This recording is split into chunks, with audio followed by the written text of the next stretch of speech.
2026 எப்படி இருக்கும்? கடகராசிக்காரர்களே, உங்களுக்கு அருமையாக இருக்குங்க. உங்கள் ராசிநாதன் சந்திரன் உச்சம் பெற்று லாபஸ்தானத்தில் உட்கார்ந்துருக்கும் பொழுது இந்த வருஷம் பிறந்திருக்குங்க. அப்படி இருக்கிறதுனால இதுவரைக்கும் இருந்த தடுமாற்றம், தயக்கம் அதெல்லாம் விலகுங்க. தள்ளி தள்ளி போன சில வேலைகள் சீக்கிரமாக முடியறதுக்கான வாய்ப்புகள் இருக்குதுங்க. ஒரு வேலை முடிஞ்சாதான் இன்னொரு வேலை முடியும். ஆனால் அந்த முக்கியமான வேலை இன்னும் முடியாமல் இருக்குதுன்னு நினச்சிங்களே, அந்த முக்கியமான வேலை சீக்கிரமாக முடிய ஆரம்பிச்சிருங்க. உங்களுடைய ராசிநாதன் பலமாக இருக்கிறதுனால இந்த வருஷத்தில் பெரிய பொறுப்புகள், பதவிகள் கிடைக்கும். வேலை சரியாகவே இல்லை, சரியான சம்பளம் இல்லை, வேறு கம்பெனிக்கு மாறலாம் நினச்சிட்டு இருக்கீங்க. நல்ல நிறுவனத்தில், நல்ல கம்பெனியில் நல்ல சம்பளத்துடன் புது வேலை கிடைக்கிறதுக்கான வாய்ப்புகள் இருக்குதுங்க. ராசிக்கு 2ஆம் இடத்துல கேது வாக்குஸ்தானத்தில் உட்கார்ந்துருக்காரு. அப்படி இருக்கிறதுனால அடுத்தவங்களை திருத்தறதுக்கு அட்வைஸ் பண்ணுறதெல்லாம் வேண்டாங்க. அவங்கவுங்க போக்க அவங்கவுங்க பார்த்துப்பாங்க, அவங்கவுங்க வாழ்க்கையை அவங்கவுங்க பார்த்துப்பாங்க.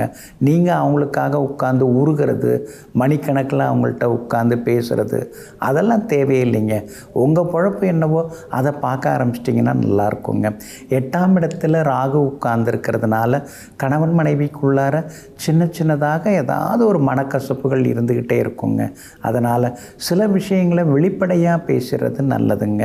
அதே மாதிரி நட்பு வட்டம் எதுவாக இருந்தாலும் எல்லாம் வீதி வரைக்கும் தான், வாசல் வரைக்கும் தான், வீடு வரைக்கும் யாரையும் கூப்பிட்டுட்டு வர வேண்டாங்க. அதெல்லாம் கொஞ்சம் தவிர்க்கிறது ரொம்ப ரொம்ப நல்லதுங்க. உங்கள் ராசிக்கு 9வது வீட்டிலேயே இந்த வருஷம் முழுக்க சனி பகவான் இருப்பார். அப்படி இருக்கிறதுனால திடீர் பயணங்கள் உண்டு.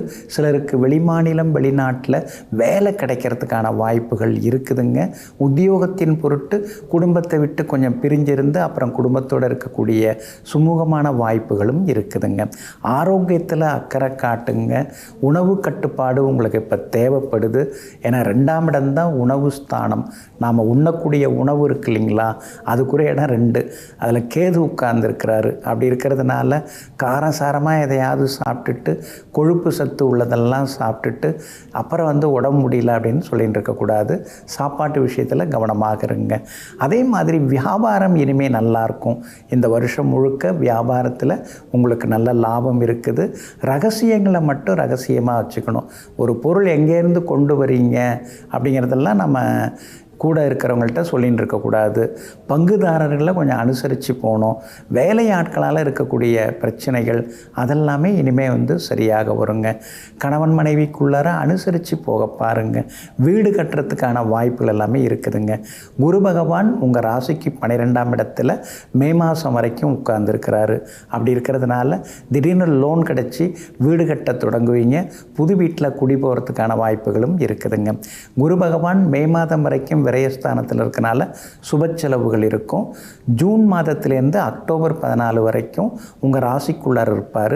அப்போ சின்ன சின்னதாக உடல் பருமன் அதிகரிக்கிறதுக்கு வாய்ப்பு இருக்குது. அந்த காலகட்டத்தில் ஆரோக்கியத்தில் ரொம்ப நீங்கள் அக்கறை காட்டுறது நல்லதுங்க. அக்டோபர் 14 முதல் டிசம்பர் வரைக்கும் குரு பகவான் உங்கள் ராசிக்கு 2ஆம் இடத்துல உட்காருவார். அப்போ திடீர்னு பண வரவு உண்டு.